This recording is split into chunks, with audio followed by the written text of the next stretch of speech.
રાધે રાધે. જય સિયારામ. આપણે રામચરિતમાનસ માંથી અરણ્ય કાંડ ચાલે છે.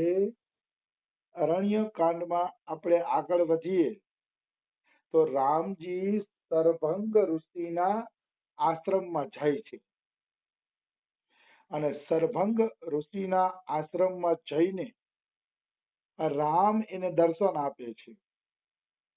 તો સરભંગ ઋષિ પ્રણામ કરીને કહે છે કે પ્રભુ, તમે જે મને આ દર્શન આપ્યા છે એ તમે તમારી કરુણા અને કૃપાના કારણે આપ્યા છે. વાસ્તવમાં મારો અધિકાર નહોતો કે હું આપના દર્શન કરી શકું. સો કછુ દેવન મોહિની ઓરા, નિજ પન રાખ્યું જનમન ચોરા. બહુ સરસ મજાની ચોપાઈ લખે છે તુલસીદાસજી કે હે રામ, આમાં કઈ મારું એહસાન નથી. મતલબ આમાં કોઈ તમે એહસાન કરો કે હું તમારું એહસાન કરું કે એવું કઈ છે નહીં. પ્રભુ કે તમારું પ્રણ જ છે કે તમે દીન વત્સલ છો, દીનાનાથ છો. તો અહીંયા તમે તમારા બિરુદની લાજ રાખી છે.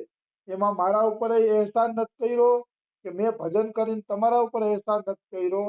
વાસ્તવમાં તો તમે ભક્ત વત્સલ છો, દીન વત્સલ છો, દીનાનાથ છો. આ શબ્દોને સાચા કરવા માટે જ તમે મારા ઉપર કૃપા કરી છે.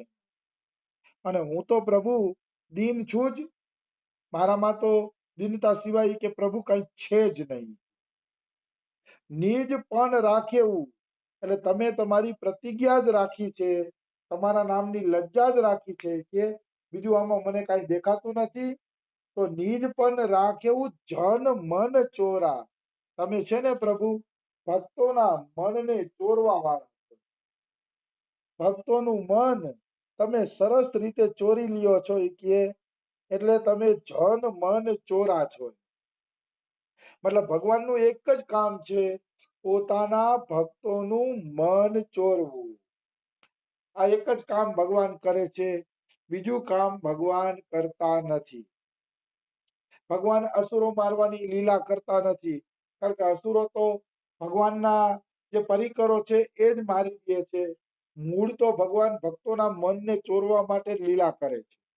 આપણે એમ થાય કે તો કૃષ્ણએ તો પૂતના મારી, કૃષ્ણએ તો અઘાસુર બકાસુરને માર્યો. તો રસિકોનું એમ કહેવાનું છે કે નહીં, એ કૃષ્ણની અંદર બેઠેલા વિષ્ણુએ માર્યા છે. કૃષ્ણ તો કેવળ અને કેવળ માધુર્ય લીલા જ કરે છે. જ્યારે પૂતના ઝેર પીવડાવવા આવી ત્યારે કૃષ્ણએ શિવજીને કીધું, પ્રભુ ઝેર તો તમે પીજો, તમને ઝેર પીવાનો અભ્યાસ છે, હું તો દૂધ પીશ, કારણ કે હું તો વ્રજમાં માખણ ખાવા આવ્યો છું. એટલે કૃષ્ણની અંદર બધા અવતારો હતા, એમાં કયા અવતારે કઈ લીલા કરી એ કોઈ જાણતું નથી. પણ એટલી ખબર પડે છે કે ભગવાન એવી લીલા કરે છે કે ભક્તોના મન એની તરફ આકર્ષિત થઈ જાય છે, ભક્તોના મન ભગવાન તરફ ખેંચાઈ જાય છે. એવી મધુર અને મીઠી લીલાઓ ભગવાન કરે છે. પછી શું કે છે, તબ લગી રહું દીન હિત લાગી, જબ લગી મિલો તુમ હીન તન ત્યાગી. તો કે હે રામ, હવે મારી એક વાત માની જાવ તમે. સરભંગ ઋષિ કહે છે. તો રામ કે બોલો ભગત, મારે તમારી શું વાત માનવાની છે? તો કે જ્યાં સુધી શરીર છોડીને હું તમને મળી ન જાઉં ત્યાં સુધી તમે છે ને કે મારી સામે રહ્યો, મારી નજર સામે રહ્યો, એટલે મારું મૃત્યુ મંગલમય થઈ જાય. હું મરીને તમને પામું નહીં ત્યાં સુધી તમે અહીંયા રહ્યો. આવી વસ્તુ છે. હવે અહીંયા જો વ્યાખ્યા જુઓ કે હું શરીર છોડીને તમારા ધામમાં તમને મળું નહીં ત્યાં સુધી તમે અહીંયા રહ્યો. તો આ રહસ્યમય વાત એ છે કે એક રામ ધરતી ઉપર છે અને સરભંગ ઋષિ એમ કહે છે કે હું મરીને તમારા ધામમાં તમને ન મળું ત્યાં સુધી તમે મારી સામે રહ્યો. તો બે રામ છે? તો કે હા, એક રામનો અંશ ધરતી ઉપર લીલા કરે છે અને સાકેત ધામમાં એક રામ કાયમી આદિ અનાદિ લીલા કરે છે. જો ચાહે ગણેશ હોય, ચાહે રામ હોય, ચાહે કૃષ્ણ હોય, ચાહે મહાદેવ હોય, ચાહે દુર્ગા હોય, ચાહે ગણેશ હોય, કોઈ પણ હોય, પણ એનું એક આદિ અનાદિ રૂપ એના ધામમાં હોય, ત્યાં એની કાયમી અખંડ લીલા હાલતી હોય.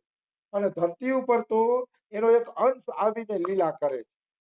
કોઈ કદાચ મારી આ વાતને ખોટી માને તો એનું પ્રમાણ રામચરિત માનસમાં જ છે કે શિવ પાર્વતીના વિવાહ થતા હતા ત્યારે ગણપતિજી વિધિ કરાવવા આવ્યા હતા. તુલસીદાસે લખ્યું છે તો કે ભાઈ ગણપતિ કેવી રીતે આવી શકે?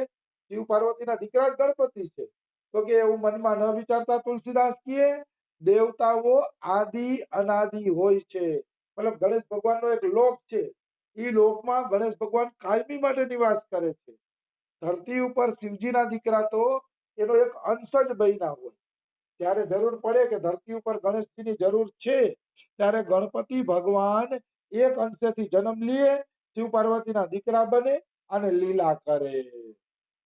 એટલે અહીંયા સરભંગ ઋષિ એમ કહે છે કે રામ, હું પ્રાણ છોડીને તમારા ધામમાં તમને ન મળું ત્યાં સુધી મારી સામે રહ્યો. તો અહીંયા બે રામ છે. એક રામ તો ચિન્મય રૂપે ધરતી ઉપર લીલા કરે છે અને એક સાકેત ધામમાં જે કાયમી રામ બિરાજે છે એની પાસે સરભંગ ઋષિ જવા માંગે છે. હાલાકી નીચેના રામમાં ને ઓમાં શક્તિમાં કોઈ ફેર નથી, તત્વમાં કોઈ ફેર નથી, પણ બે સ્વરૂપ દેખાય છે લીલા માટે. એવી વસ્તુ છે તો એક જ રામ, પણ લીલા માટે બે દેખાય છે કે એક ધરતી ઉપર લીલા કરે છે, એક સાકેત ધામમાં લીલા કરે છે. એટલે હંમેશા આ વાત યાદ રાખવી કે બધાય દેવતાઓના હજારો સ્વરૂપ છે. એક રૂપે એના નિત્ય ધામમાં કાયમી નિવાસ કરે છે અને એક રૂપે અનંત બ્રહ્માંડોમાં અવતાર લઈને લીલા કરે છે. ભગવાનના બે સ્વરૂપ કાયમી માટે છે, એ તમારે ધ્યાનમાં રાખવું. તો અહીંયા સરભંગ ઋષિ કહે છે કે હે રામ, બસ હું શરીર છોડવાની તૈયારી જ છે, જ્યાં સુધી તમારા ધામમાં ન મળું ત્યાં સુધી મારી સામે રહ્યો. પછી કહે છે જોગ જગ્ય જપ તપ વ્રત કીના પ્રભુ કહ દેય ભક્તિ બર લીના. એમ કે પ્રભુ મેં યોગ યજ્ઞ જપ તપ વ્રત જે કાંઈ મેં કર્યું છે બસ એના બદલામાં તમે મને છે ને ભક્તિનું વરદાન આપો કે મને તમારી ભક્તિ મળે. આ બધા લોકો ભક્તિ શું કામ માગે છે? ભક્તિ એટલા માટે માગે છે કે ભક્તિની અંદર ભગવાનની સેવાનું સુખ છુપાયેલું છે. કારણ કે ભજ ધાતુનો અર્થ થાય છે સેવા. જો સેવાનું સુખ જોતું હોય તો તમારે ભક્તિ કરવી, અને ભગવાન સાથે એકત્વ પ્રાપ્ત કરવું હોય તો જ્ઞાન માર્ગમાં જવું. સેવાનું સુખ લેવું હોય તો ભક્તિ કરવી. તો જો સેવાના સુખ માટે ભક્તો ભક્તિ જ માગે છે, એટલે ચૈતન્ય મહાપ્રભુ કહે છે કે મારે અમૃત સાગરમાં અમૃત નથી બનવું, તો એના કિનારે બેસીને ઘૂંટડે ઘૂંટડે એ અમૃત પીવું છે. મતલબ મારે ભગવાનમાં ભળી નથી જવું, ભગવાનના આંખેથી દર્શન કરીને હાથેથી સેવા કરીને ભગવાનનું સુખ લેવું છે. બધા ભક્તોની આવી જ ઈચ્છા હોય છે. તો જોગ જપ તપના બદલામાં સરભંગ ઋષિ ભગવાનની ભક્તિ માંગે છે. એટલે મનુષ્યએ હંમેશા ભગવાનની ભક્તિ માંગવી, કારણ કે ભક્તિથી મોટું આ સંસારમાં બીજું કાંઈ છે નહીં. એ વિધિ સર રચી મુનિસર ભંગા, બેઠે હૃદય છાંડી સબ સંગા. આ રીતે ભક્તિનું વરદાન મેળવીને સરભંગ ઋષિએ ચિતાની રચના કરી, હળગવા માટે ચિતા બનાવી. કારણ કે હવે એને શરીર છોડી જ દેવું હતું, એટલે એને ચિતાની રચના કરી. ચિતાની રચના કરીને સરભંગ ઋષિ બધું આસક્તિ છોડીને હૃદયથી સંસારને ભૂલીને એ ચિતા ઉપર બેસી ગયા. જો આગળના ઋષિ મુનિ ધન્ય છે ને, સદેહ ચિતામાં હળગી જાય છે. કોણ લૌકિક વ્યક્તિ આ વાત માનશે? બધા એમ કહેશે કે હિન્દુના શાસ્ત્રોમાં તો આવું બધું નહીં સમજાય એવી વાતો લખાઈ ગઈ, નહીં સમજી શકે એ લોકો. પણ વાસ્તવિકતા છે, આપણા સંતો સ્વેચ્છાએ શરીર છોડી દેતા અને શરીર છોડવામાં કોઈ કષ્ટ પણ ન પડતું, સ્વેચ્છાએ શરીર છોડતા. આજે પણ જૈન લોકો સંસ્કારો કરે છે. જ્યારે કોઈ જૈન લોકોને થઈ જાય કે હવે અમે જિંદગી જીવી લીધી, હવે કઈ આમાં જીવવાનું બાકી નથી, કોઈ લાલસા કામના બાકી નથી, તો એ સંસારો કરે છે અને ભૂખ તરસ સહન કરીને પ્રાણ ત્યાગી દે છે, શરીર છોડી દે છે. એને જૈન લોકો સંસારો કહે છે. તો મેં એવું વાંચ્યું છે છાપામાં, અને મારી નજર સામે સંસારામાં માણસોને મરતા જોયા છે, પણ છાપામાં. તો કહેવાનો અર્થ છે કે જો આજના જૈન લોકો પણ આ કરી શકતા હોય તો હિન્દુના પ્રાચીન સંતો પણ આવું કરતા જ હશે, એમ આપણે માની શકીએ નહીં, માનવું જ જોઈએ. કારણ કે આ તો હિન્દુ સંસ્કૃતિનું ગૌરવ છે કે જીવી જીવીને જ્યારે ભગવાન મળવાનો સમય આવે ત્યારે સ્વેચ્છાએ શરીર છોડી દેતા. આપણી ભારતની સતી નારીઓ પણ શરીર છોડી દેતી, પતિની પાછળ. આ આપણો ગૌરવમય વારસો છે, આ મૂર્ખતા નથી. આજના ભણેલા ગણેલાને મૂર્ખતા ગણશે. આ ગૌરવની વાત છે. કારણ કે જીવતે જીવતા શરીરનો આશ્રય કોણ છોડી શકે? જે ભગવાનના પ્યારા ભક્તો હોય એ જ છોડી શકે. જ્યારે દધીચી ઋષિ પાસે દેવતા આવ્યા કે તમારું હાડકું આપો શરીરનું ઈ કહે, હવે અમારે છે ને તમારા હાડકામાંથી વજ્ર નિર્માણ કરવું છે. તો તરત જ આ દધીચી ઋષિએ શરીર છોડી દીધું, ધ્યાનમાં બેસીને, અને હાડકું આપી દીધું. આમ પ્રાણ દઈને પરોપકાર કરે ને એવી વાતો કેવલ હિન્દુ શાસ્ત્રમાં જ છે, બીજામાં બહુ ઓછી છે. હશે, હું એમ નથી કહેતો. ઈસુ ખ્રિસ્તે ક્રોસ ઉપર ચડી ગયા હતા બીજા માટે. મોહમ્મદ પૈગંબર સાહેબે કઈક પોતાના છોકરાનું બલિદાન આપી દીધું હતું. હું એમ નથી કહેતો કે નહીં હોય, પણ હિન્દુ શાસ્ત્રોમાં જેટલા ઉદાહરણ છે ને એટલા વિદેશી ધર્મોમાં કે બીજા ધર્મોમાં એટલા ઉદાહરણ નથી જેટલા હિન્દુ શાસ્ત્રમાં છે. આવી વસ્તુ છે.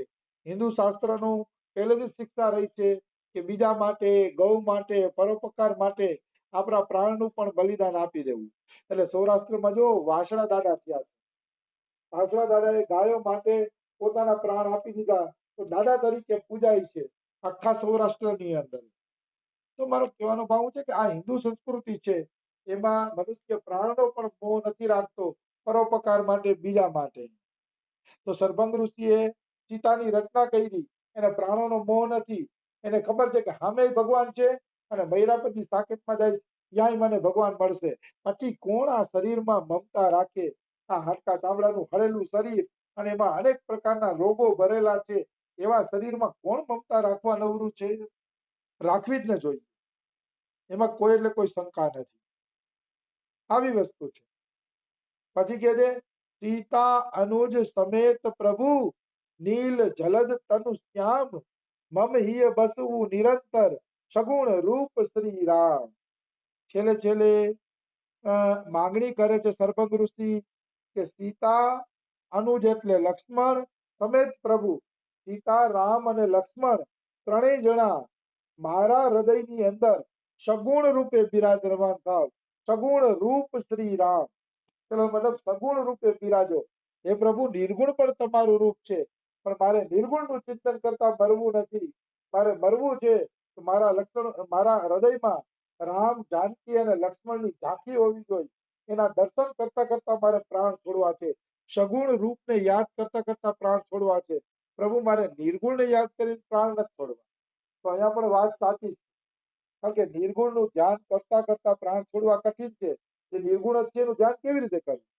પણ ભગવાનના સગુણ રૂપનું ધ્યાન કરતા પ્રાણ છોડીએ તો સુખ મળે. હા, મારા પ્રિયતમ પ્રભુને યાદ કરતા કરતા મારા પ્રાણ જાય છે, મારું સૌભાગ્ય છે. એટલે હંમેશા મનુષ્યએ સગુણ રૂપનું ધ્યાન કરતા કરતા જ પ્રાણ છોડવા જોઈએ. એનાથી ઉત્તમ વસ્તુ બીજી આ સંસારમાં એકેય નથી. આવી વસ્તુ છે. અસ કહી જોગ અગ્નિ તનુ જારા રામ કૃપા વૈકુંઠ સિધારા. એવી દિવ્ય ચોપાઈઓ તુલસીદાસે લખી દીધી છે. એમ કહી અને યોગ યજ્ઞથી શરીર બાળી નાખ્યું. મતલબ સીતામાં કોઈને અગ્નિદાહ પણ આપવો પડ્યો નહીં. સીતાને બાળવા માટે કોઈને અગ્નિદાહ દેવાની જરૂર પણ ન પડી. જાણે પગના અંગૂઠામાંથી કે શરીરમાંથી અગ્નિ નીકળી, યોગ યજ્ઞ પ્રગટ થઈ, અને ઈ યોગ યજ્ઞમાં શરભંગ ઋષિએ પોતાનું શરીર બાળી નાખ્યું. અસ કહી જોગ અગ્નિ તનુ જારા. યોગ યજ્ઞ જેમ પાર્વતીના પગમાંથી, સતીના પગમાંથી અગ્નિ નીકળી હતી, બળીને ભસ્મ થઈ ગયા, એવી રીતે યોગ યજ્ઞથી આમને શરીર બાળી નાખ્યું. અને રામ કૃપા વૈકુંઠ સિધારા, અને રામજીની કૃપાથી વૈકુંઠમાં ગયા. જે બ્રહ્મલોક જવાની તૈયારી કરતા હતા એને રામ નજર સામે હતા. રામના દર્શન કરતા પ્રાણ છોડ્યા તો સીધું વૈકુંઠ ધામ મળ્યું. હવે અહીંયા ધ્યાન દેવા જેવી વાત છે કે રામ તો સાકેત ધામમાં રહીએ છે, તો તુલસીદાસે રામ કૃપા વૈકુંઠ સિધારા એવું શા માટે કીધું? તો કે ભાઈ, વૈકુંઠનો વિષ્ણુ અને સાકેતનો રામ બે એક જ છે, અલગ નથી. એનામાં કાંઈ અલગત્વ નથી. એટલે વૈકુંઠ શબ્દ લખે કે સાકેત લખે એમાં કાંઈ પડવાની જરૂર નથી. પણ આના ઉપર છે ને લાંબી ચર્ચા આપણે કાલે કરશી. આજે સમય થઈ ગયો છે. રાધે રાધે, જય સિયા રામ.